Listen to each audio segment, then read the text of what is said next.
Hey everybody, it's Rob from Flailthroughs. This is Gundam Battle Operation 2, and this is a guest video from Maelstrom, who is using the level 3 R-Jarja in space. I'm not sure what level the level 3 Jarja is. I want to say it's 600. I'm definitely seeing some high-cost stuff in here, so it may even be 650. Because I'm pretty sure that is an XS on Mail's team. So, and that is definitely the O. So yeah, there's some stuff. So yeah, the R-Jarja is a raid type that uses the beam rifle that you have seen more recently on the Zaku 3. It is a charging E-Pack rifle that stuns when charged, and it has a pretty strong beam saber and a very strong beam bayonet. Right now, Mail's just backing away so he can get his bearings, and there is I think that's a Gundam Mark V that decided to take him on, but it's 2-on-1, so he is retreating, picking off one at a time.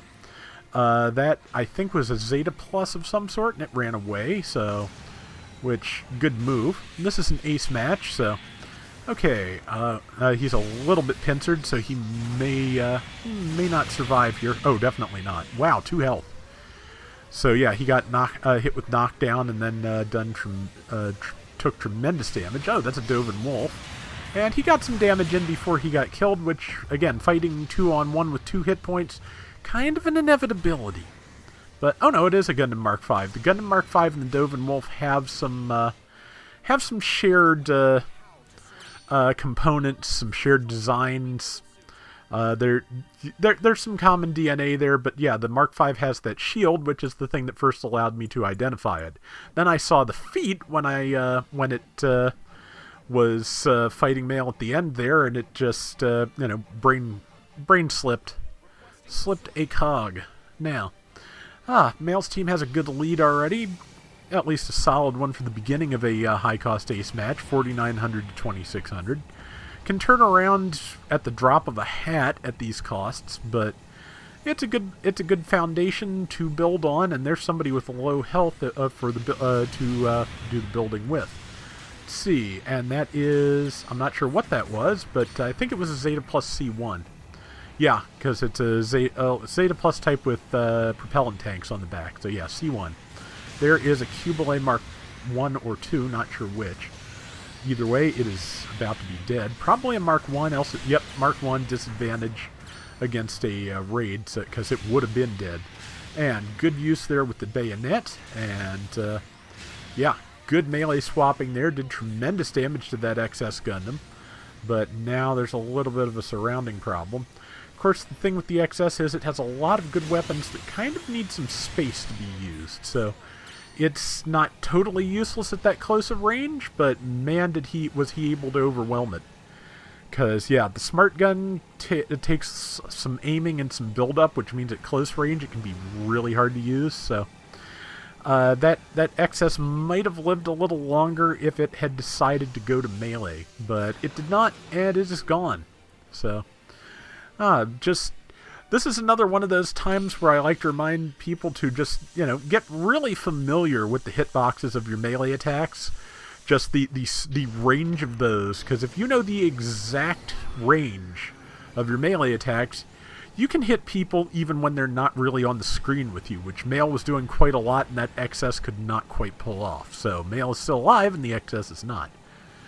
Okay, so 8,500 to 3,300, and there is the Zeta Plus C1 again, which, yeah, 6,000 damage on the beam bayonet hit, I want to say. It was one of the two, bayonet or saber. It's got really good weapons, and it can combo them very easily.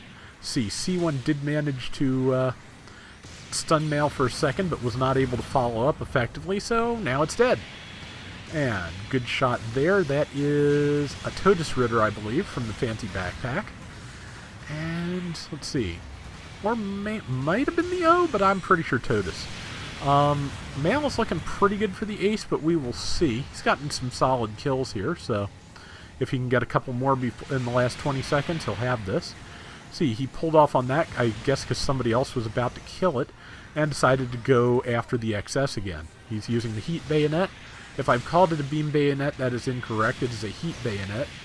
And yeah, he has weapon comboed that half to death. Somebody else got the kill. And okay, no, he is not the ace, but that's okay because he can move to support the ace, which very much needs done because it's an XS Gundam with almost no health.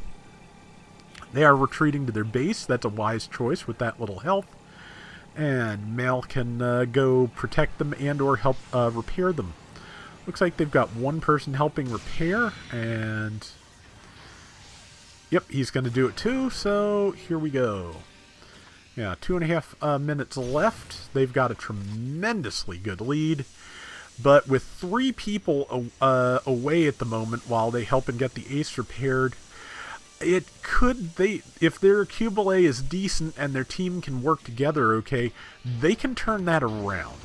But important thing is the ace is in good health now, so yeah, they're scoring some points, but yeah, one person, the Mark V, has decided to come on their own and try and take the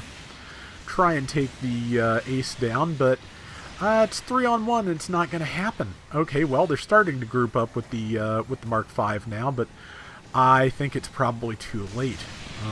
But there's the ace. That is fair game for Mal to go after without any hesitation. So, yep, good shots there.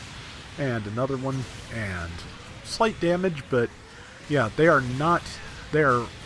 enemy team is making a fairly common mistake in my opinion, which is they are focusing down the enemy ace, and they are not really protecting their own, which, you know, happens a lot. A very lot. Looks like Mal may have, he sent sorry. It looks like he got caught out by the ace. One of them did pull back to protect their ace, and as you can see from the increase the enemy team's score, it has paid off. Mal's team, though, is keeping pretty good focus on keeping their ace alive and, defending it from the other enemies. So as you can see, they've managed to keep a good gap between them. So yeah, this is Maelstrom's team is handling the ace round very well, and yeah, the enemy team is just a little bit too divided on approach at the moment. So that's not a good place to be in, and I think that's the Zeta Plus C1. Oh, but there's a Mark V guarding it, so that makes it tricky. Pretty much, though, Mal's team has carte blanche here, because it's possible to lose this in 20 seconds, but they would have to lose their ace and have the enemy ace spawn in and kill a lot of them. And since the enemy ace is just now back and nowhere in the area, not going to happen. They've got this in the bag. So yeah, you can kind of go wild at this point. But let's see, somebody got that. Might have been the ace, might have been somebody else, and there was not time to kill the ace, but pretty solid round. And yeah, like I said, they had they did a better job of keeping their ace alive, and Mal was able to go pretty much by himself and harass the enemy ace for a while. So between those, they did a pretty solid job of keeping the enemy at bay. So yeah, good strategy, and Mal was 5-2, pretty good. So yeah, that is the R-Jarja in space, and that is going to do it for today's Gundam Battle Operation 2. We will be back soon with more.